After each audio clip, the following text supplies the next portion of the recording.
if you are paying for every lead and justifying it against the amount of money you make on that lead, you are going out of business. You just don't know it yet. If you have one SKU of one product at Walmart, you're $10, $20 million in sales. Wow.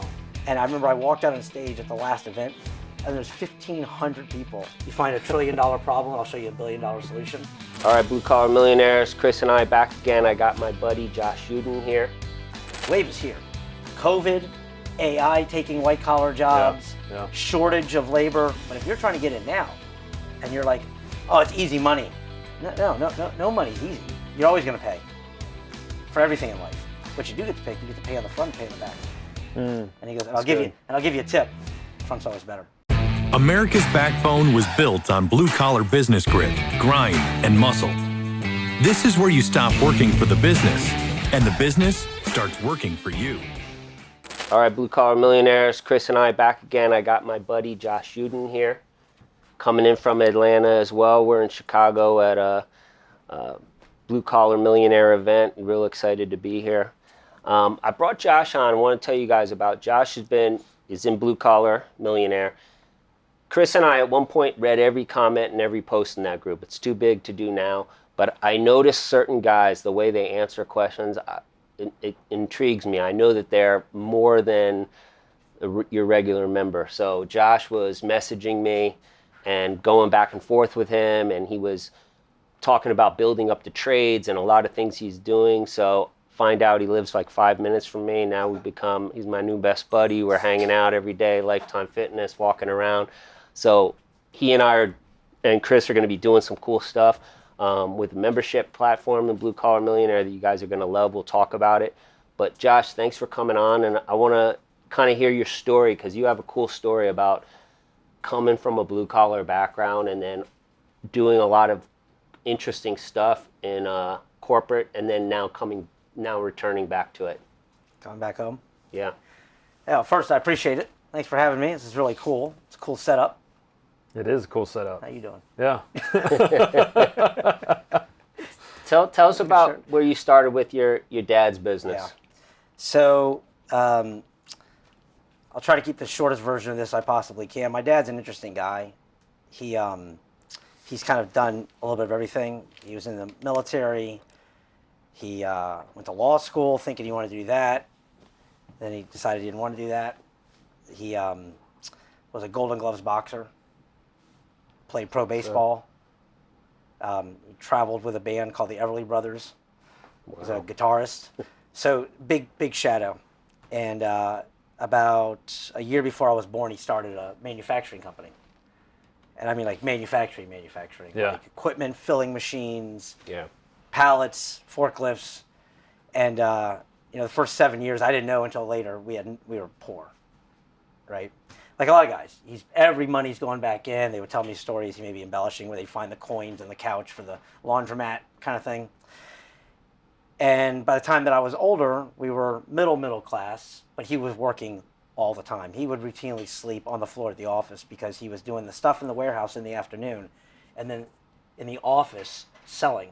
And so selling was the automotive aftermarket. So back then it was things like wax, like turtle wax, or the stuff you put on the windshield called Rain-X. Yeah. He was competitors to those guys. He was the up-and-comer, and so he would be calling accounts like Napa or Pep Boys and calling them and selling them, or he'd go on a trip, put on the one suit he owned, go to their corporate headquarters, try to sell them, but then he'd come back and he'd have to make the order they ordered, hopefully, right? And that went on, and over time it grew. Machines, employees, etc. And I worked there. I worked there every summer and every spring break through college, and at the end of it, I went to work for him. And it had just gotten to the point where and I was doing the same thing. So in the morning, I was in charge of the manufacturer's rep firms.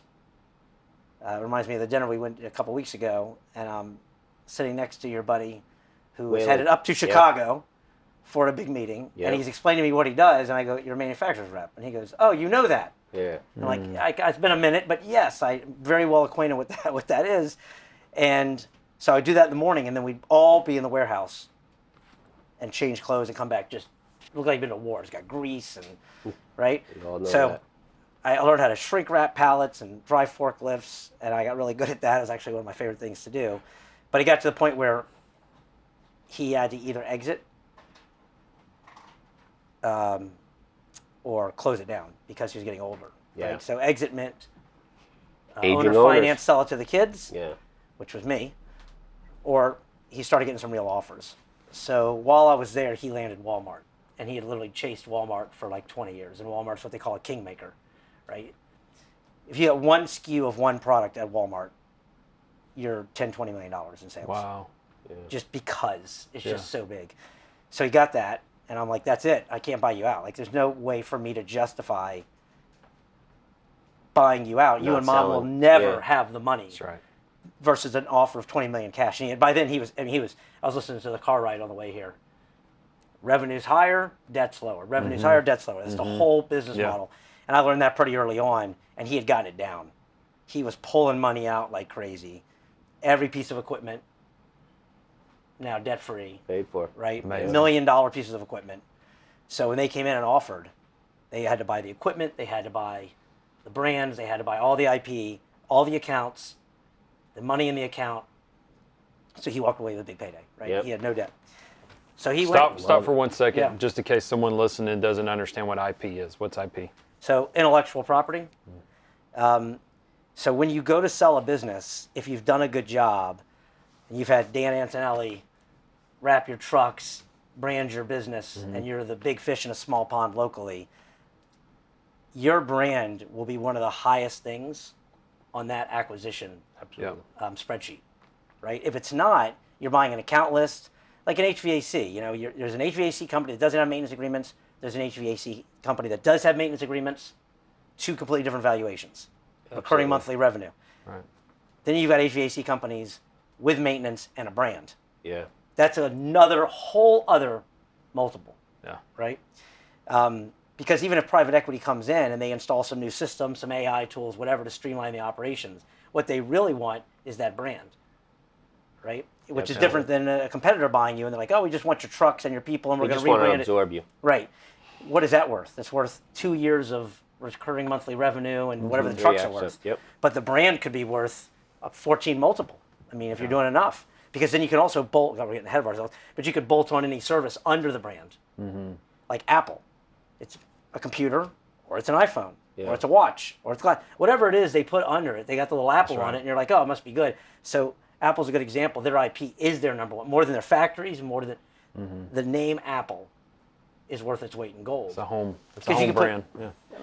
That's why it's so important for guys to, before you need it to be trademarked. When I went to go to sell private equity, that they just assumed I had that. I actually had to fight somebody Interesting. for that years before and Interesting. won.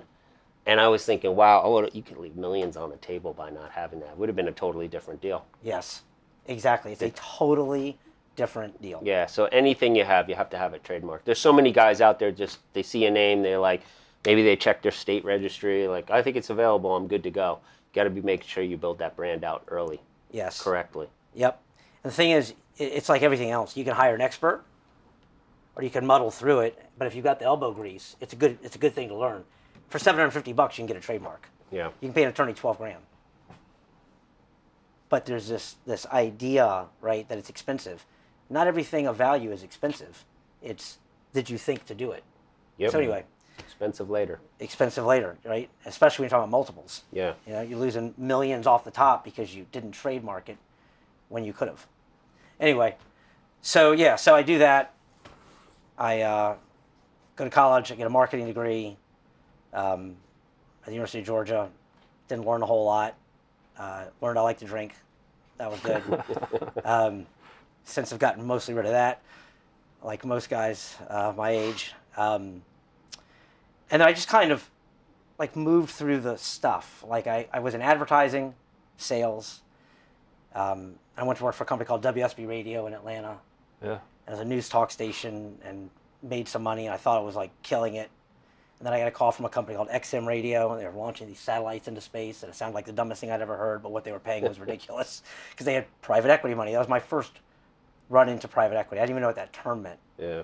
I just knew that I went to the XM offices in Washington, D.C., a company not making any money with these Right. large offices, and I put together, that's what private equity means. Yeah, It yeah. means cash Yeah. and lots of it. So I did that, ran the Southeast for them. Then I started my own thing, which was an ad agency like Dan Antonelli's. Yeah. And I quickly learned I knew nothing. Like literally nothing. Because it turns out, pretty much I think this applies to anything, what it took for me to be good at selling it was not what makes you good at using it. Yeah. It's two completely different things. It's one of the things that when we talk about the blue collar millionaires, when you get to the point that you can be an absentee owner operator because you've been there and done that, you're in good shape. But if you try that from go, you're going to have a problem. Yeah. Because running a business is one thing and doing the business is another, and you have to kind of know both, or else you're never going to know where the bodies are buried. You're never going to. Yep. Yeah, we're not hitting our numbers, and you're going to think it's a sales problem, marketing problem, and it might be, but it might be something completely else that you just are not experiencing because you've never been up and seen right. seen what it is. So I learned that the hard way, really the hard way. So I'm making President's Club or Champions Club, whatever it was called at the company I'm at, and they're flying you to Cabo or Hawaii, but I was still experiencing what is normal attrition in advertising. Whether you're talking about Google pay-per-click or you're talking about radio advertising, it's about 30%. That's crazy. 3 out of Yeah. 10 turn every month to every year. Well, the reason they turn is they perceive it doesn't work. Yep. Now, if you're Google, you have a steady waiting list of companies ready to try it again. So you're always hitting your quarterly number. And as a salesperson, I've got, especially if I'm working for a cool company like XM Radio, I've got people calling in, they'll take my meeting. I'm always closing more business. So I'm always going to Hawaii on the President's Club trip. But I'm still getting 3 out of 10 saying it doesn't work. I'm failing at the actual using of the tool. Yeah. I don't know what I'm doing. And I thought I did. And I'd have cliches about frequency or about branding. I didn't know what I was talking about. Yeah. So I start an ad agency. I've got a wife. I've got a baby on the way. And I realize I don't know. I'm in way over my head. I mean, like drowning. So I had just read a book about Orville and Wilbur Wright, the guys that invented the airplane. And it turns out they had like no experience at all. They owned a bike shop, like bicycles, right? But they had this dream and they had this idea. And so they had to, the hard way, learn how flight worked. And it turns out that's why they were first. All the others, and there were 2 other groups that were going to do it within weeks. Like it was man's time to fly. That's another idea we could talk about some other time. When an idea is here, like if you have an idea, you're a business person, you're like, I've got this great idea. And you're waiting for the perfect moment to launch it. Right? Yeah. And you're making sure everything's perfect and the spreadsheet, and I'm waiting for a patent, and you need to get moving. Because I can assure you, if it populated in here on 8 billion people, it's somewhere else right now. Somebody else is having the exact same It's who implements it. Absolutely. You got to get on your horse and go. Got to beat them off to the pass, like in the old Western. I don't know what the pass is, but you got to beat them to the pass. I think that's an underrated subject line, is about the timing of things. We've seen it in our windshield business. I've seen it in a guy that did grew a business really large, and he jumped on Facebook ads when they first started, so he was getting the return.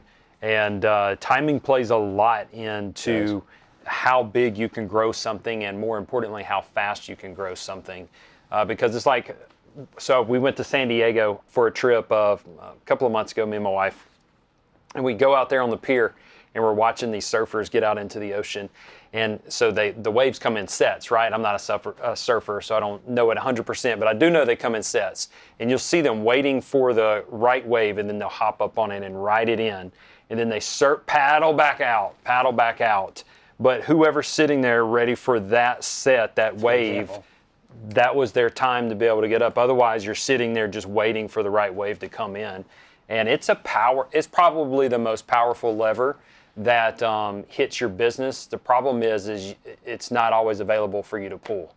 So finding those timings is important. I like how you said that. When you've got the idea, you got to start executing on it, because there might be a period of timing there where you've got everything set up to move. We all probably have that. I have some things that just worked out really well, even with Gutter King, with email and it. It was timing. It wouldn't work as well now. Yeah. Wouldn't have worked before. You got to figure out the things, but you got to do it.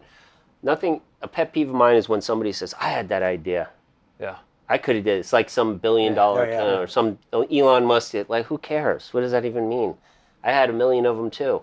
Did you actually go do it? So there's so one of the ways that I taught myself was reading. I became an avid reader, and a lot of like nonfiction, but that led me from business books to like books on thinking and life. And there's an interesting thought. It's a book called Secret History of the World. It's a really powerful book. I mentioned to you I did some training with Tony Robbins, and he has his coaches like just under him, like the 6 guys that he personally. So you get to work with them one-on-one. You get to meet him once, kind of thing. And in my first call with him, he's got a bookshelf. And on the bookshelf right in the middle is this book, Secret History of the World. And I said, I got to show you something. And I just finished reading it. It was on my book, like my nightstand. yeah, And he's like, it's a good book, right? And I'm like, yeah. And one of the first things it talks about is before like anything modern, thousands of years ago, we now, especially in capitalism, we love the idea that, especially an entrepreneur, has an entrepreneurial spark, like the E-Myth, the spark, and you have this great idea, and it's your idea, and you came up with it. And actually, that's a pretty new concept. It used to be that instead of people having ideas, they believed that ideas peopled. So in other words, the idea occurred to multiple people at the same time in different parts of the world when it was time for that idea to happen. That way, it ensured itself success. That the idea itself, it's a crazy idea. Yeah, it's interesting. It's out there. Yeah. But if you think about it, World War Norval right, there were 3 teams within 3 weeks of launching a plane. 3. wow. 2 of them were funded by governments, the UK and the US, pouring money because it's a battlefield advantage and so on. They were first, and the reason they were first was they had to learn it the hard way. But by learning the hard way, they didn't have any baggage.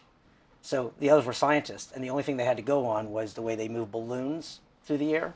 Or boats to the water. And you have 2 propellers spinning the same way.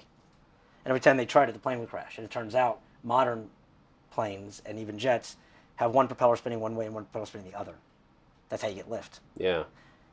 But that's so counterintuitive. So they had to learn that the hard way. But they were able to do it because they didn't have the blinders on of best practices. Yep. Going off other things. Going off other things. So when I did my thing, I had to relearn marketing without any of the preconceived stuff that I had been told or taught. Because it turned out I hadn't been taught anything. I'd been taught how to sell it. It was an advantage. It was an advantage. And so I would start asking my questions. Would I like this? If I was a customer, would I like to be told that? Would I want you to do that? And if the answer was no, I was like, oh. And it turns out that's a whole thing called consumer behavior. There's neuroscience and psychology wrapped up in there. So I started reading books. I took free classes about neuroscience, which I'm not a psychologist. I don't know anything about it. But it was really interesting stuff. And when I started applying it, I started getting more successful. I started picking up clients. It worked. Referrals and all that stuff. Anyway, I did that for a while. And the more accounts we got, it's kind of like Dan. The more accounts we got, the bigger the target was, to the point I couldn't even handle like the inbound calls of just people soliciting, just nonstop. Hey, I saw your billboard. I'd like to talk to you about whatever. You got 100 clients. And they're each on 5 or 10 different media channels. Can't handle it, yeah. Times each one has a rep. They're all calling, and their competitors, there's 6 competitors. Right. So you're getting thousands of calls saying, hey, I've got a better idea. And some of them were, but I just didn't have the time. So eventually I got a call from a company called Comcast NBC, and one of their executive vice presidents was in town in Atlanta. And he said, hey, I want to take you to lunch and understand why you're not buying our stuff. And I figured I might need a job one day, and he's up there. I better take the meeting, right? Why not? Relationship I don't want to cut any right? bridges. Yeah. So we go to lunch, and he said, do you not believe in the product? And I said, no, I believe in the product. It's great. It allows you to buy just an area of town instead of buying the entire city, which is back 30 years ago a thing. You had to buy all of radio, even though you only wanted the Golden Triangle in Atlanta, where all the money is, or you had to buy all of TV, even though you only wanted these zip codes. But you knew the power of video was good, or the power of advertising was good, or the power of brand building was good, but it's just really expensive, and you had a lot of waste. And they were the first ones that said, hey, you know what? We're going to let you buy just your pocket. You can be on ESPN in just this area of town. It's like, oh, that's mind blowing. So I'm telling him, he goes, so you like the product? I go, it's incredible. It's effing incredible. And he goes, but you don't use it. And I go, well, not yet. No. And he goes, why? You know why to buy it? And I go, because I don't know how to use it yet. I haven't sat down and figured out how to take all these great things I just said and make it work for my clients. I haven't thought about what they would say, what would be the message, what are we expecting to happen. And I will at some point. I'll figure it out. I'll have an idea in the shower, or I'll apply myself. But until then, you're going to have to wait. Or I'm going to be one of the 3 out of 10 that cancel. And he goes, yeah, that's what our cancellation rate is. And I said, I know. I remember. It wasn't that long ago. And he said, what about our salespeople? Do they help you? And I go, no, they just keep telling me why their product is so good. But they don't tell me how, right. But they don't tell me how to use it to make things better for me. They just keep telling me why it's so great. I got that. In fact, it's arguable because I studied it. I know more than them about why, but nobody's telling me how. So until your people can tell me how, I'm going to have to figure it out on my own. And he said, you know what? You're right. He goes, I don't know how. I don't know how. I'm running the team of 3,000 people. I don't know how. He said, would you teach that? I said, I don't know what are we talking about? He said, I want you to teach how to use it. I said, okay, I've never taught anything. I don't know what I'm doing, which is a recurring theme in my life. Yeah. I don't know what I'm doing, but I'll say yes. Figure it out. Right. So anyway, bottom line is I say yes. He said, I'll give you 5 people. I want you to train them. And if they like it, and it turns out maybe there's something here. And from that date to 1 year later, I became Comcast's training vendor. They fired their other one. Wow. I'm flying around the country like 36 weeks a year for like 8-9 years in a row. For their sales team? For their sales team. And it went from like 5 people.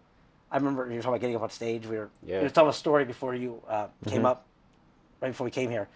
And you're like, you got up on stage and you realized how many. So a lot of people there all of a sudden. sudden. A lot of people. Yeah. Right? It was like It's not 5 10. people. It was 50 people. It was 100 people.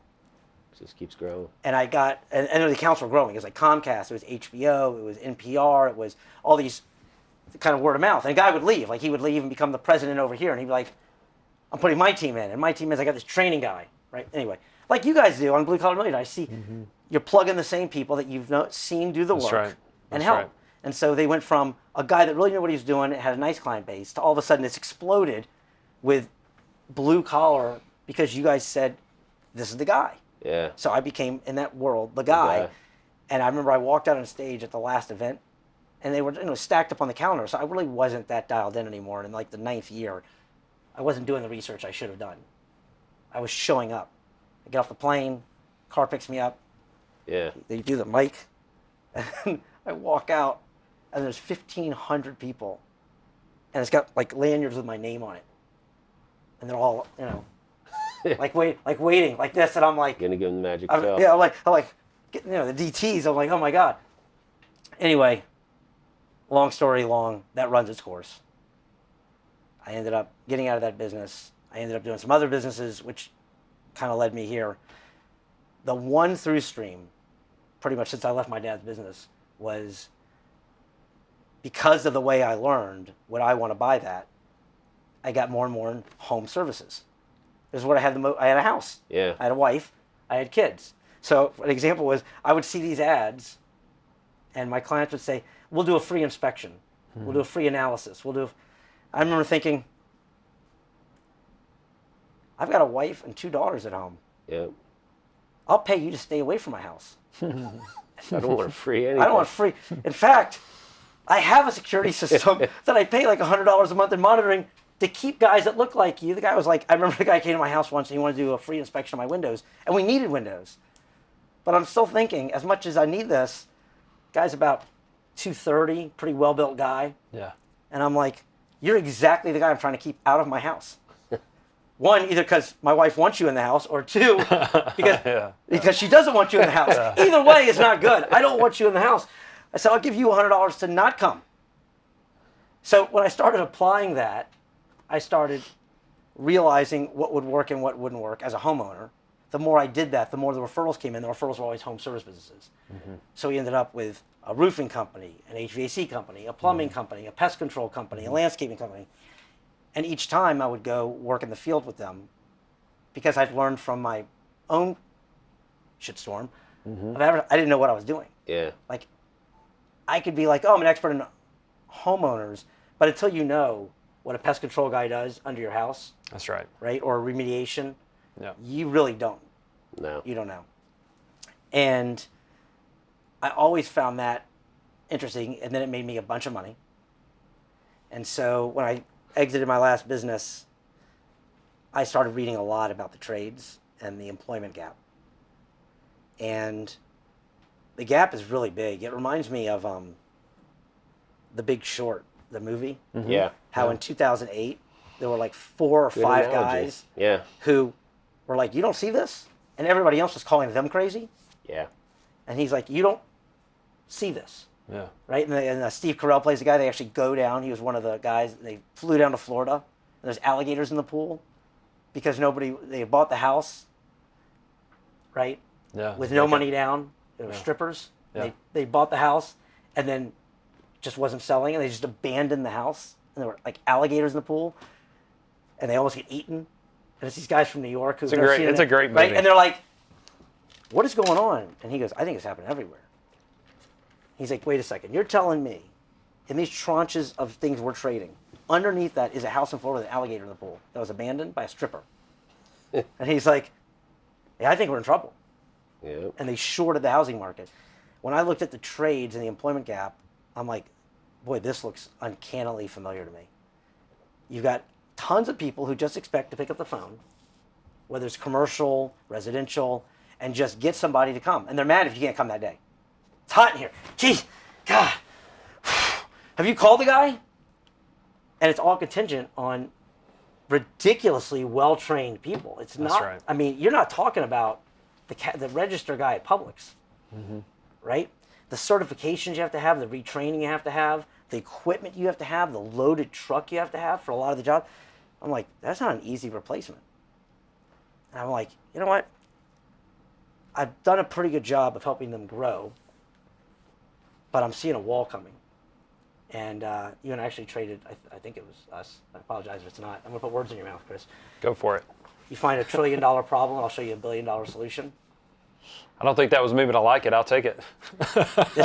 This is for our economy, it's $1 trillion problem. Yeah. I mean, it is a problem to the point now that finally there's enough attention on it Yeah. that Lowe's, that the largest hedge fund in People the world, don't know. BlackRock, they're dumping hundreds of million Home dollars. Depot, Walmart. Dumping money. Yep. Just dumping. The thing is, it's not that easy. You can put all the money you want into training, but if we don't get more people to want to be in the trades and understand what it is, we're not going to get enough people to go through the training that they're all putting the money in. And that's when I fell in love with Blue Collar Millionaire. I'm on Facebook, which I've only used for advertising purposes. Yeah. I don't even really have a well built out Yeah. personal profile. I'm friends with my sister and I think my mom. That's it. But I stumble on Blue Collar Millionaire and I stumble on one of your posts.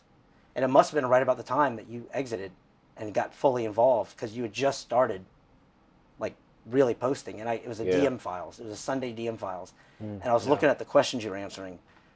And I'm like, Those are questions I get every day. yeah. Yeah. And I could see it like in your answer. You're like, and you said, I get these every day. Yeah. And I'm like, oh man, there's a lot here. I'm like, if we could solve the employment problem, It's the number one problem in our group. yeah. It's going to get worse. And what I love about Blue Collar Millionaire is the intent behind the name. It's like we've talked about. There are other big Facebook groups of people trying to share ideas and share best practices, and they call themselves stuff like HVAC Contractors of America. And because that's what they are. It's not Right. what they want to be. Right. What they want to be is a blue collar millionaire. And so the idea behind the Blue Collar Millionaire is helping these people aspire. And if more people understood what that path led to, right? They see themselves as blue collar, not a lawyer, not a doctor. It's got a stigma. It means a lot of hard work. It might also mean that. But Well, what- blue collar is becoming sexy again. Right. And you're starting to see it with even the Yep. CRM systems that help those guys run their businesses. It's being spun in a sexy way now, where before it was the lower class, the less paid, the uneducated. Now it is, COVID did an amazing thing for us. It highlighted the importance of it. Even though we were trending in where we didn't have enough labor, the labor was short because nobody wanted to be the blue collar because it was uncool. Then COVID comes up, highlights the fact that these blue collar positions are getting paid equal to 4-year degrees and white collar type jobs. And more importantly, they've been getting paid for 4 years straight out of high school where everybody else was going into college debt. And so all of the narrative around it has really highlighted the fact that, hey, this is actually worth looking at again. Now, my question is have we pulled so far away that we've gotten away from the work ethic that it takes to become a blue collar person? Oh, man. And I think I think AI is helping with that to where it reduces some of the work fatigue, but there's still a lot of labor involved. I mean, you're HVAC tech, you're getting in a hot ass attic. Yeah. Or possibly underneath the crawl space to mess with some duct work if you're in the south where we have attics and crawl space mechanical setups. So it's an awesome opportunity. The shortage in labor is giving us a great opportunity to make a ton of money. The shortage in labor is giving the next generation a great opportunity to learn a skill that I don't ever see dying out. I mean, when it comes to the construction trades, it's going to be a while before we see a robot build a house. Now, I know Elon's working on that, but it is going, and it's going fast. And I know he's making big bets on it, and I 100% back Elon's bets. But it is something that is interesting to watch play out. That's for sure. Yeah, you bring up some good points. So when anything gets hot, it brings in all kinds of people. That's right. Right. You could go back in the 1800s, look at the gold rush. There were professional miners that knew what they were doing. But then you had a guy that heard the story that there's gold laying on the ground. And all you had to do is kind of pick it out. Mm-hmm.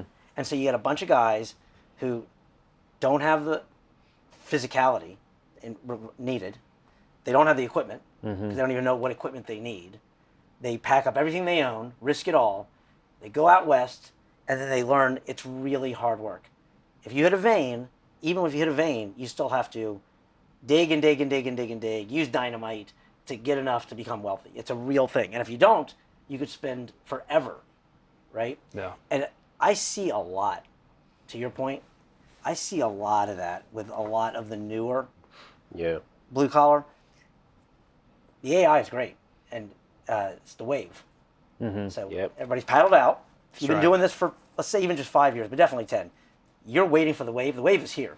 COVID, AI taking white-collar jobs, shortage of labor, all of it. The wave's here. You're about to paddle. PE buying up stuff, dumb money. Oh, money. my God. Absolutely, man. I mean, yes, you are well-positioned. But if you're trying to get in now, and you're like, oh, it's easy money. No money's easy. You're about to get drowned by the wave if you think it's easy money. Oh. You can swim back up to the top, but the surf is going to try to pull you out in that analogy. Yeah. I love when you guys weigh in individually on Blue Collar Millionaire, and you recommend Dan or Jonathan. Jonathan. Oh my God, absolutely. All people we use and know, like, and trust. Yes, and it cuts through so great because when you get so many DMs, you get so many messages, there's so many posts, 330,000 members. It's like, oh my God, there's a lot.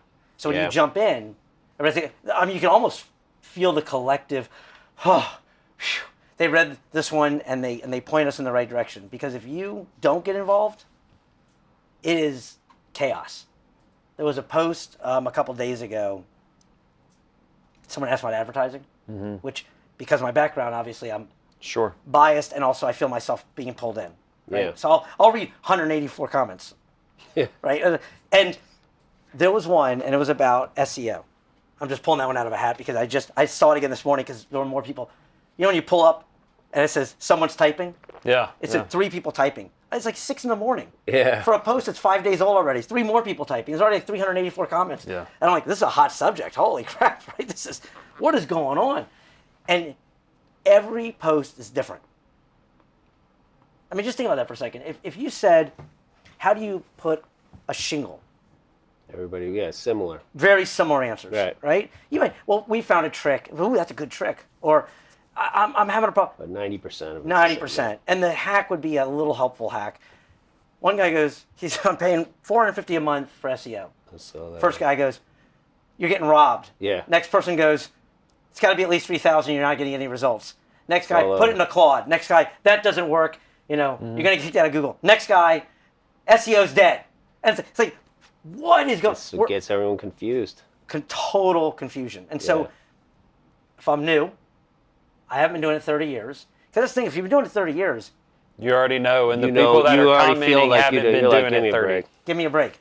And what's really great is the guys that have been doing it for a long time don't even get nuanced. They don't get excited about the new cool thing. It's like AI's taking over search. Maybe. Like, you're not panicked about it? And he goes, I've seen so many things change. I lived through the housing shortage. I lived through the Lehman Brothers. I lived through COVID. Everything is going to change. You just got to get comfortable with being uncomfortable.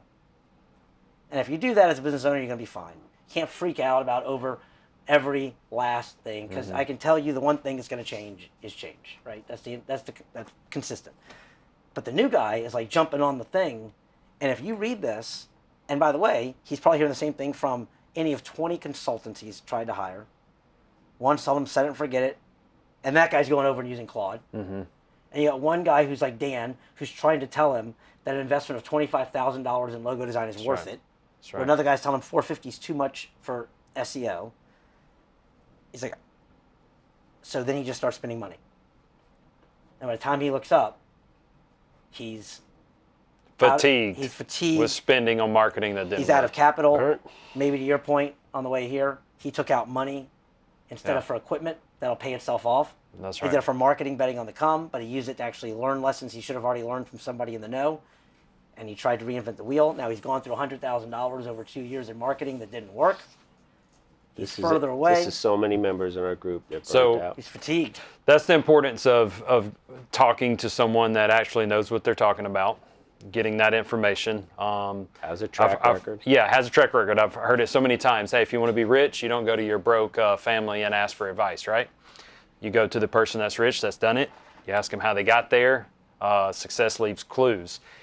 But to your original point on how you went into the marketing and you started thinking about how does the customer think, and I think you might have even used the term customer journey. Yeah. And this is kind of what we talk about a lot in our businesses. And this is one reason I love still operating inside of a business, because it keeps me very fresh in what's taking place currently in the marketplace. I'm seeing a bunch on these trades, a bunch of guys leaving the companies they're working for. And they're like, oh, I can go make the whole dollar instead of make a dime of the dollar. So they go do it on their own. And they can make good money. They start their lower prices. I haven't really seen it drive the market price down yet, because there's still a person that wants an established business, a brand, a uniform, a process. But they go in, and we'll call it lowballing, because that's the term everybody likes to use. So, but their lowballing is not lowballing to the tech that left the company, because they have zero overhead. They're over making more than what they were making underneath the company. And what I look at that for the established brands is, I had to tell my sales team, look, when you're in there, you have to ask the customer when they say, well, we got a lower bid. We'll say, who is easier to go out of business? Because any warranties that you have is only as good as how long that company's in business. And it's hard for us to go out of business, because we have families that depend on a paycheck every single week. We have a brand and a reputation that's been built over years through effort, a lot of sweat, a lot of sleepless nights. You got someone over here that's working out of their home in a service truck. If they need to go out of business, they can go out of business pretty quick and then just go get a job somewhere else. They can fold without debt having to still be paid off. Absolutely. And so I'm looking at how with these higher prices, you've got your chuck in the trucks, not to try to be too demeaning there, but you got your smaller guys just saying, hey, I'm going to go at it on my own. I'll make a great living, more than what I was doing with the company. Yeah. And as a consumer, we have to educate the consumer to make them realize, yeah, you can get a cheaper price, but what's coming in behind that? Because all of this branding that you're seeing that requires a higher ticket price on the invoice is supporting the school system. It's supporting the local churches and the fundraisers. It's supporting the families that are around here. And when you start to paint that picture, then you start realizing why the price difference sits between the guy that's working out of his home and the other brand that's over here demanding. Because we still have to, the brands have to hire the truck and the trucks, and the truck and the trucks know their value. And then we have to put them in a vehicle, put them with the nicest tools, put them with the uniform, put the marketing out so that people know how to get in touch with us when they need our services that we provide. So it's a very interesting time in watching how the market's playing out right now and understanding, what this labor pool is going to look like and where it's going to end up being. And I think what's going to happen is you've got money was flowing during COVID, so there was a lot of money out there. Chuck and the trucks showed up. They were able to make a fantastic living. It was a windfall. Now, money is getting tighter. Everybody's feeling the squeeze. You've got the families that just say, man, I just don't have it right now. So you're starting to see some of those guys fold up and go back to the branded companies.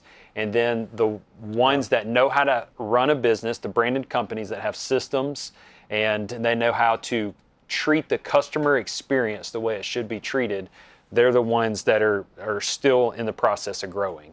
So I heard Grant Cardone say this one time. He said, tough markets shake out the weak hands. And it's the ones that really didn't understand business. They call it timing. So you guys that left the company said, I'm going to go out on my own. They call it timing for a moment. But if they didn't hone their skills in as a business and they were just the trades guy, like the email says, you come out, your trades guy, man, yeah, gung-ho, going to go make it happen. There's this whole other person that you have to be, which is the business person, which is I have two types of people I deal with, customers and my employees. I have to know how to move a customer through the customer journey with the least amount of resistance, and I've got to be able to track what's happening that whole time so that we can constantly pivot and perfect when gaps come in. And all of that pulls me back to what you originally said you learned through your whole process it was about the customer's journey. How does the customer buy? We can do all this other stuff, but if we don't understand the psychology behind the consumer, the buyer, then we're wasting a lot of effort and we're wasting a lot of money. Yep. Here, let's play a game real quick. Ready? So I'm gonna ask you. So the whole thing will take 2 minutes, so just bear with me.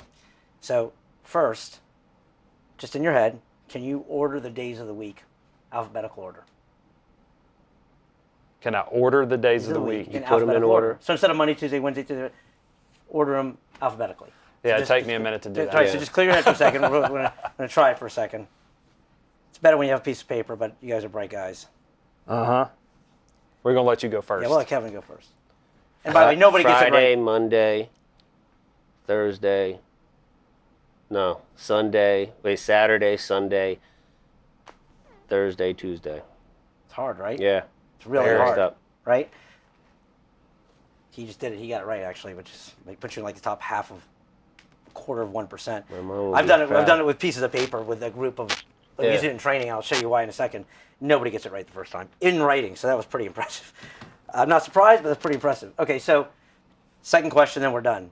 All right, I want you to think of a color, and I want you to think of a tool. And when I say a tool, traditional box of tools.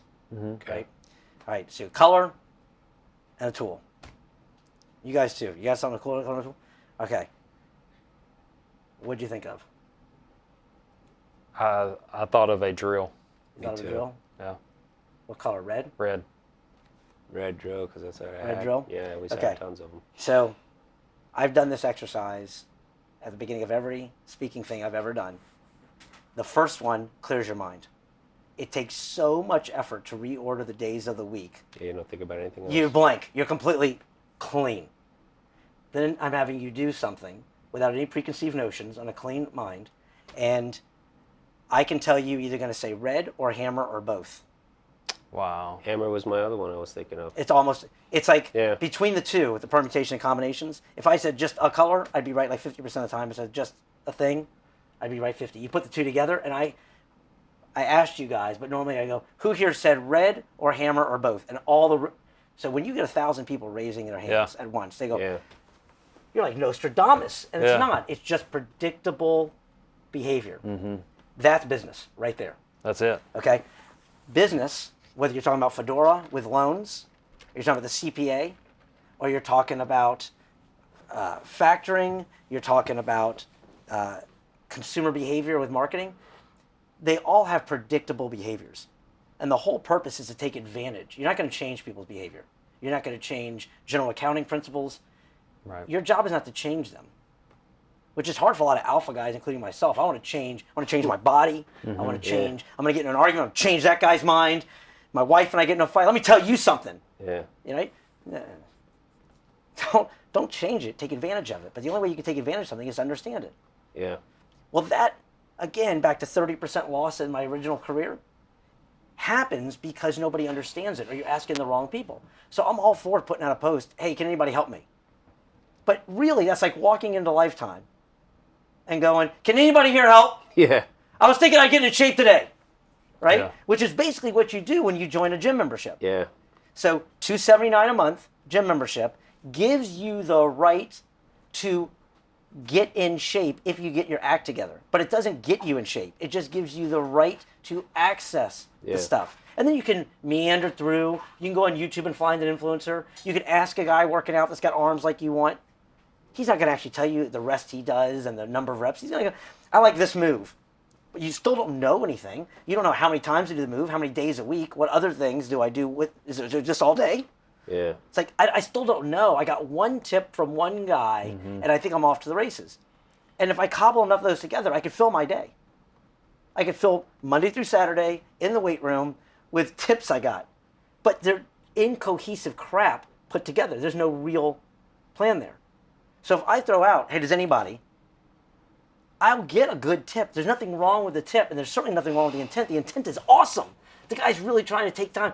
I've seen posts from guys I've looked up that I know are worth $100 million, taking their time to answer some guy's question. Yeah. And I'm like, this is awesome. That's what drew me. I'm like, even when you don't, some random guy in Bentonville, Arkansas is answering a question for a kid, but he's almost doing more harm than good because he's going, do this.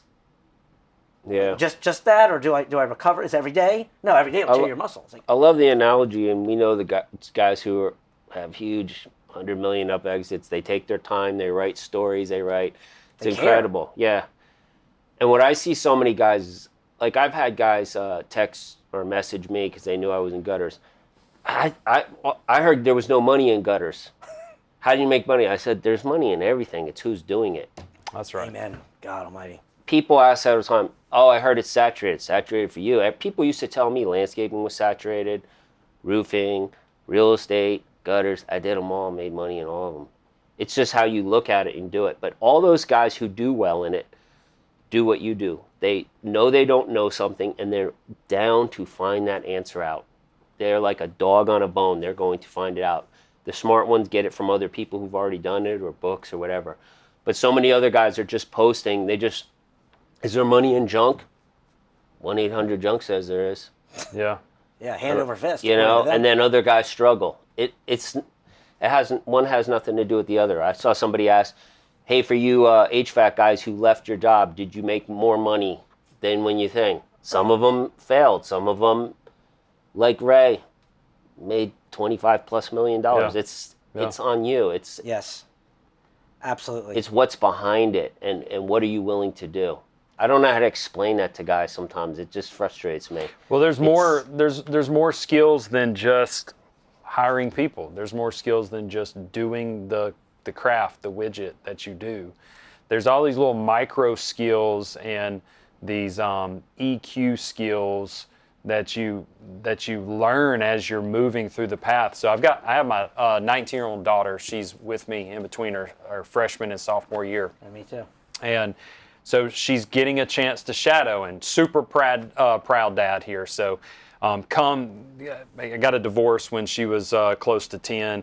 And so anyway, every other week. So I didn't have a whole lot of time to where I really got to see her just move through life. And so coming out of college, the freshman year, she was trying to figure out what she's going to do her sophomore year. Me, no college. I'm like, do you really need college? Questioning and asking her what she was going to go to. And she said, well, first year she was thinking about marketing. And I thought, okay, this will be a social experience. You'll go out there, you'll grow up, you're away from mom and daddy. Yeah. So this will be money well spent. Well, then the second year I'm thinking, all right, before we go spending money, what's happening on the second year? Yeah, so because I wasn't a big fan of the marketing degree side of things. I was like, go work at a company, get in there, a big enough company that's got a marketing department and learn the real stuff. And so she said, I think I'm going to go to economics. I said, I tell you what. Why don't you come and you work with me? I'll pay you this much per hour. We're going to cap it at 40 hours a week. You'll be my personal assistant, and I will put you up in every department and let you see what's going on. Now she's understanding and she's getting to see all these skills, but even still, she's not fully, she's 19. She's grasped way more than what I did at 19, but she's not fully understanding the fact that it's just not as easy as letting them go and finding someone that's better. There's all of these little skill sets that have to be picked up as you're moving. And I'm sitting at 42 at the end of this year. I'll be turning 42.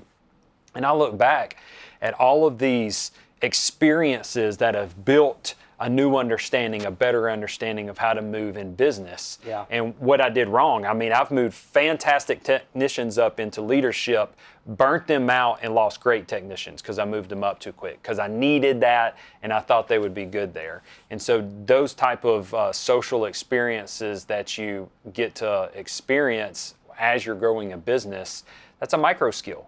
I've heard Alex Hormozy talk about the micro skills, and he's like, we just don't realize just knowing how to type on a keyboard, that's a micro skill that you pick up at some point in your life. And then if someone's never touched a keyboard, they can't jump on the computer and start typing words out. It's a chicken peck situation, so their time is going to take way more.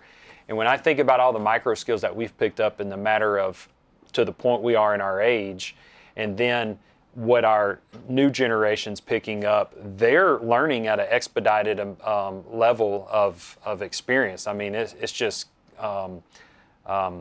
compounding so much quicker, but there's still those EQ skills. I am saying that, right? IQ, EQ, yeah. So there's EQ, yes. So there's those EQ skills that you pick up, and it's hard to pick those up too quick. It's almost, Kevin and I've talked about this a lot, like, when we're at Lifetime, and you see the people on the phone, everybody's got a selfie stick. It's like they're performing, I'm not even sure they're performing for, right? You guys put on a great podcast, tons of useful information, you get thousands of views. Mm-hmm. I'm pretty sure they're not getting as many views as you are, and you're in the thousands. What are they doing, and who are they doing it for? They're doing it for themselves. There's this great thing that just came out about EQ. It's a problem with Zoom meetings. It's the same as it's been since they invented photography, like in the 1800s. Whenever you're given a picture, you look at yourself first and most. Mm-hmm. Of course. How do I look? Right? In the beach picture, now, as a dad, you look at your kids too, but you still first look at yourself and usually finish with you first. So at a Zoom meeting, when you have the little 4 squares, whatever, you're actually looking at yourself mostly on the Zoom call. You're not even making contact in the Zoom. So that disconnect, right? And then you get your device, and so their EQ, their ability to make connections, which is really the heart of business. More than your P&L, more than anything else, it's, do I interact with my employees? Do I understand them? Do I understand when they're ready? Right? The fine line between, I don't have to reinvent the wheel. I want to make it better, faster. But I got to leave some room for them to fail and learn on their own and put their own fingerprints on it, because they're not me and I'm not them. And can I just make it fail 3 times, not 23 times? Mm-hmm. Right? I would take that as a win. And so something is getting definitely lost in translation. We're pumping more information, but not exactly more wisdom. Yeah. Because it takes experience to, information plus experience equals wisdom. Right? So if you don't have the experience of interacting with people, like I went to college, I had the same experience. I got a marketing degree. I had a company for 12 years called the Academy of Marketing when I was traveling around, and I can honestly tell you the two had nothing to do with each other. Yeah. What I learned in college about marketing and the company that I made millions off of called the Academy of Marketing had nothing to do with each other. Yeah. So you're dead on. But what it did do was I got into fights. Both fights, bar fight. But debating about ideas and trying to get, I was in a fraternity and we had to do cleanup parties. We destroy the house. Well, then we clean it up. It's our house. Yeah. And we had guys like, I'm not cleaning that up. Yeah. Well, weren't you the one that threw the bottle? Well, yeah, we'll get somebody for that. I'm like, no, there's something. We'd get into fights, but I didn't understand where they were coming from. I could have probably reasoned. I could have had a better idea about how to cut through to them if I understood anything about them. Instead, I just judged them. Yep. You're late, you're lazy, lazy, whatever. So I'm going to give you a quick example I was just thinking of. Going back to the gym membership thing. So people think that if they buy a membership and they show up every day, they're going to be in shape. And it sounds good. It's like E-Myth. Or a lot of books. Really good book. Yeah. But they'll read the book and like, I'm all set now. Well, no, you actually have to go do the thing. And by the way, the devil's in the details, right? There's E-Myth for plumbers. There's E-Myth for... That's even right. That book leaves a lot unsaid because how many pages are you going to read? Yeah. And you got to go try it. So you're like, I have all the answers now. I'm going to do SEO, and I'm going to wrap my truck, and I'm going to... Yeah. Well, okay, well, what does the wrap look like? What are you SEOing for? Right? Roofing? Because I can tell you that's probably been done. You have to find some... I did everything the book said. Well, the way you did it. Yeah. I came in, I did the machines. I mean, I've come to the gym every day, I'm not seeing results. Did you use one of those guys over there? Who are they? The guy in the black shirts, the trainers. Did you get it? Well, they're too much money. Let me get this straight. I just want to make sure I'm hearing this. You pay for the gym membership, and you've invested an hour plus a shower, so 2 hours every day, but you're not seeing results. So you're getting no return on that investment of time and money. That guy over there is $150 an hour, and everybody he worked out with looks like him after about 6 months. And you're telling me you can't afford that? Yeah. How does that work? Right? How much is kick charge? Doesn't matter. What do you mean it doesn't matter? I mean, it doesn't matter. The challenge I see, this is my 2 cents, is the membership just gives you the access. You buy the opportunity to get in shape. It doesn't mean you're going to get in shape. It gives you the opportunity to get in shape. So we've talked a lot about when you guys cut through, when you jump in on a post, and taking that and turning it into some sort of membership. Yeah. So out of 330,000, if only 10% say, I want to hire the trainer, the membership just gives you the opportunity, and then the tools in the membership that you choose to use, you're given access to just like the personal trainer. Are you going to do it? Are you going to, when you're not doing it with the trainer, are you also doing it in your free time? Are you winning in the kitchen? Are you getting sleep? All the same rules apply. Absolutely. You're just getting the opportunity. And the membership at Lifetime, what is that, like $280 or something? It's not cheap for a gym, but it's cheap for health. You know? Yeah. Whatever the membership is that you do, if you're trying to justify it against some other cost in your life, you're probably going to talk yourself out of it. But if you justify it against the value that it's going to bring you, it's always going to pay for itself. That's why it exists. It is there because it gives you enough consideration that you take it seriously, and it helps filter out the people that are just going to go to the gym and sit in the sauna, which is nothing wrong with, or they're going to use every resource available there to get in shape and get it in shape in the right way and not guess and just throw time and energy at it for no particular reason. So Josh, let me ask you this: what is you've grew a business from start to finish to the exit. You've got a lot of consumer psychology knowledge behind you. One of the biggest questions we get asked in the group is, how do I get more leads? Which pulls back to your marketing experience. What do you feel is, if I said, what's the top 3 things that you would leave the audience with? What would be the top 3 things that you say they should be focusing on? And let's define the listener at a moment. Let's say the listener is under $5 million in revenue. Any industry under $5 million in revenue. Okay. So I'll make it as shortest answer as possible, but let me give you some context. There's a thing called the marketing snowball. It's one of the things we used to teach. So just imagine, a ball rolls down the hill and it picks up and it gets bigger and bigger and bigger as it rolls down the hill. It's picking up more snow. Well, at the beginning, what is it, a pebble, right? You're read the E-Myth, you're chuck in a truck because you left your job and I can make the whole dollar instead of 30 cents on the dollar. I'm going to start my own business. You got a little pebble. In the beginning, nobody's heard of you. You have no brand. You have no IP, no trademarks. What do you got?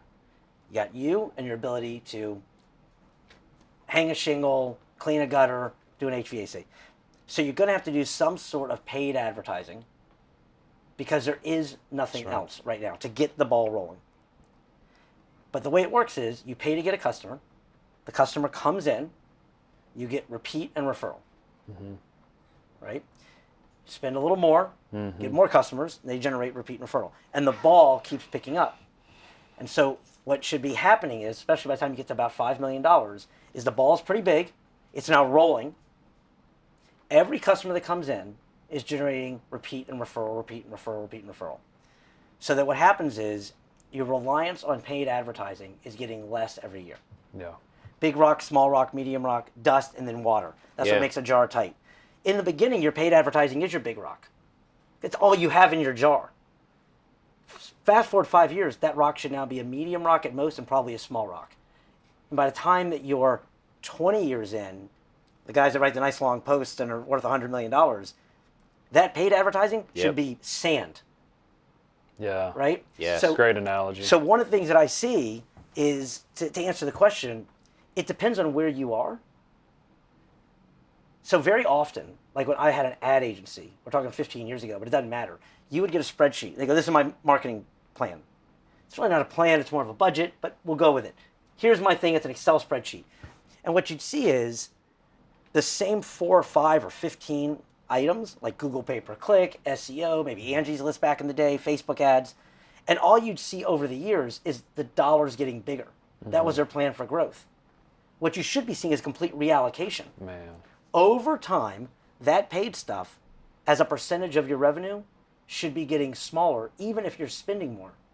So a good example is Procter & Gamble. For many years, Procter & Gamble was both the largest advertiser in the world, over $1 billion in advertising. And they also simultaneously had the title of the smallest spending on advertising as a percentage of revenue, because the revenue is so big. So think about that. You're doing two things at once. You can both grow the money you spend on advertising while getting the percentage of your revenue that is spent on that advertising down, so it's becoming a smaller and smaller rock. I love that. So the three things I would say is, Jesus, in the beginning, day one, anything you can that gets a lead in at a reasonable cost. Usually it's Google pay-per-click. It's certainly Google My Business, a Google business profile, right? It's free for Google, but you got to pay a guy maybe who's got some expertise, which I would recommend in the beginning, get it right. Maybe some Facebook ads.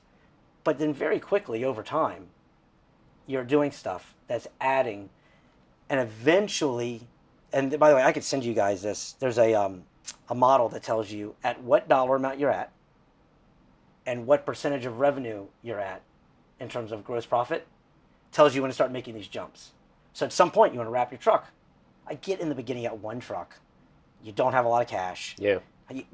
Hiring need to make Kickstarter, money. it's no Can't do possible. it. No, man, I had a Vistaprint magnet on the side of my panel van. Right, didn't I'm proud matter. of it. Yeah. I'm damn proud of it. Stood up in front of it. Still got the picture with the fro. I mean, I was. That's right. Yeah. At some point, you wrap the truck. At some point, you do want to be on a TV or radio with a big billboard. Yeah. And it's usually earlier than you think. Like when I get to 20 million, we'll go. The way you get to 20 million is you get off, pardon the French, you get off the teat. Yeah. If you are paying for every lead and justifying it against the amount of money you make on that lead, you are going out of business. You just don't know it yet. But statistically speaking, and I can show you on paper, the math works out almost 100% of the time. You're going out of business. Yeah. And I'll give you a good example. So in HVAC, which I spend a ton of time on, and we can wrap it up if you want. This is just an easy example. In HVAC, there's a ton of ads right now on Facebook saying, first call usually wins the quote, right? Speed to market. And you want to know as much about the customer as you can possibly get, and installs where it's at. Well, sure, it's $6,500 to $16,000 for an install versus a repair is about $380, right? Here's the problem with that. None of that is true. I mean, Chris, when I tell you none of that is true, I mean literally none of that is true. These are ads by marketers, not by guys in HVAC. if you get a call for an HVAC install, that means that you as a homeowner, without your license, without being certified as a mechanical engineer, were told by somebody with a mechanical engineer's license that that system needs to go. You don't know that. How the hell would you know that? Yeah, you're calling for a repair. So you've already called somebody who sent out a qualified technician who told you it needs to be replaced and probably gave you a quote. You then go to Google, because the quote's big, $9,483 for a new Daikin fit. Yeah. You want to true that up. You trust the guy, but it's money, so you're going to true it up. So you Google HVAC install or blah, blah, blah, or Daikin fit install, and you get two guys to come out. And they think, because they responded in 5 seconds with an AI call center, that they're, I'm on, get out there. There's money waiting right there. I saw a post that said, we're the first one. Well, actually, you're the second one. Yeah. Because that's how they knew they needed an install in the first place. Yeah. Now you get out there, you run out there and you leave a quote. Then the third guy leaves a quote. And they go back to the first guy and go, this guy's 10% better than you. And he goes, I'll match that. And he goes, hey, done. Thanks a lot. Glad to be a customer. The other two guys are like, what the hell just happened? Yeah. Meanwhile, because installs are so heavy in ticket, $9,500, the cost per click is like $132. Yeah. So I paid the $132. I paid the tech to go out there.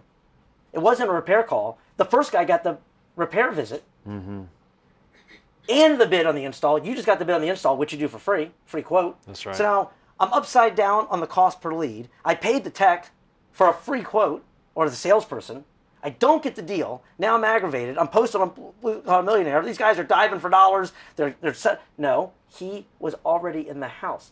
Why? Because he had a maintenance agreement, or they'd heard of him, or his neighbor used them, or they put on their Facebook page in their neighborhood. Who do you use? Oh, we use Cool Ray.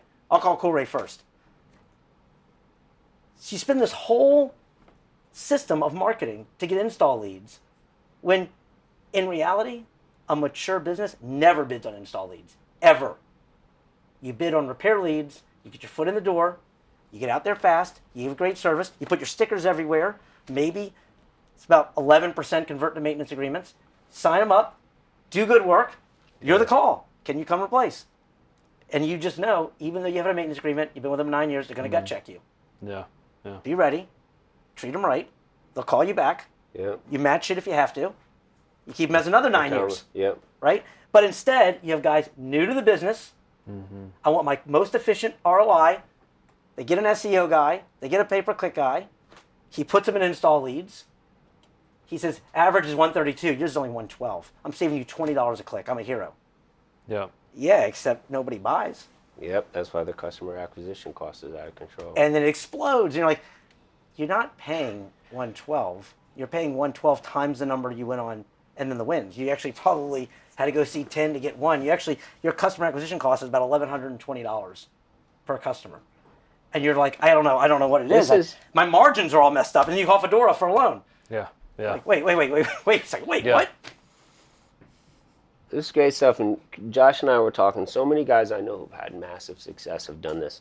When you don't have enough leads and you don't have a lot of money, you normally have a lot of time, or you have more time. You should go do stuff for free, just to get in. I call it get a Trojan horse to get in. I've talked about it many times about how I would go to big apartment complexes and clean their clubhouse for free.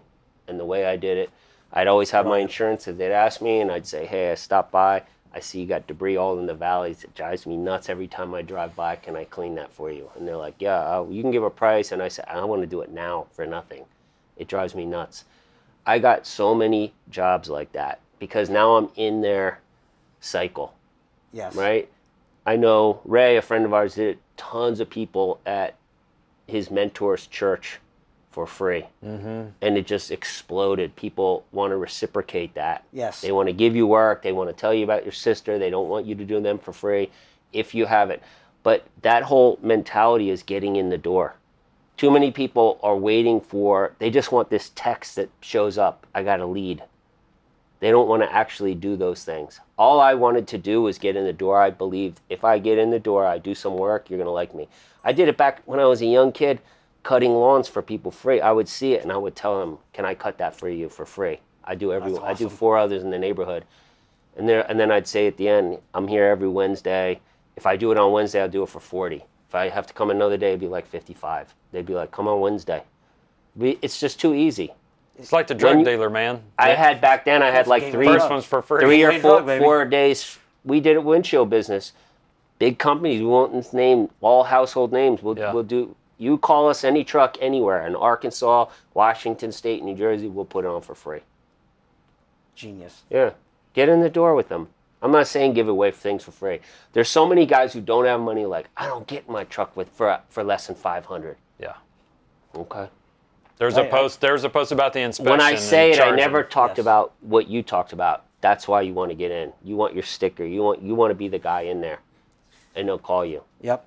If you're going to get in your truck, like let's say that you're litmus, if you're in that truck, don't get out of that truck until you have been to as many places as you can doing free, value, whatever. You're already out there. I can't tell you how many times that managers, so this is another thing, people trying to get in the door, big property management companies, condo associations, apartment companies, I can't tell you how many sent me your price and said, hey, Kevin, I'm going to show this to the board. You're at 3,600, they're at 3,300. What can I do? And then I would basically figure out a way to get them to get 3,600 and throw that thing in the garbage. Yeah. Or if it was made sense, I'd match it. These guys don't know that. That happens all the time. Get in the door, build that relationship, do great work, and that snowball thing, you'll spend less on marketing because they'll just keep Totally. doing it. Totally. My dad has a saying. He said, look, I remember he sat me down. I was in college, like you and your daughter. And he sits me down and he goes, listen, I'm just going to tell you, you're always going to pay for everything in life. Getting in shape, making money, being a good dad, having good relationships. You're always going to pay. You don't get to pick that. That's Yeah. a truism. You are going to pay. You're going to have to invest. He goes, but you do get to pick. You get to pay on the front and pay on the back. And he goes, I'll give you a tip. Front's always better. Always better. Always better. If you do that on the front, 20 years later, what do you spend on marketing? I don't know, a couple points, 2-3 points percentage. What? How? Yeah. I don't have, well, it took me 20 years. Well, I don't have 20 years. Well, not if you think like that, you don't. That's Yeah. right. And that's what, I got to get in shape for what, the reunion? When's the reunion? Next weekend? I recommend a sauna. Sweat it out. I don't know. Like I don't know what to tell you. I got on lipids. I got to get on whatever. Why? Then get in shape. Yeah, just invest a little bit Early along on. the way, and it will pay off. That's the thing. That's the red hammer. Yeah. That is absolutely a fundamental fact. You don't have to reinvent the fundamental fact that if you invest and you vest on the front, it will work out fine. And then find yourself an expert who's done it and will help you understand, here's what you're going to do, and here's how you're going to do it. And then I'm going to let you be for a minute and let you go bump your head against it a little bit. But don't just walk up to some guy in the gym and go, what do you do for arms? Like, I'm not sure that's the best way to do it. Get a hold of an expert. Yeah. And Learn from say, people who are where you want to be in life. there you go. That's it. Josh, thanks for coming on. Yeah, man. Thank you. That Yeah, was fun. definitely. A lot of was good awesome. stuff Good to hear today. more about the story. Thanks, man. Yeah. Appreciate it. Awesome.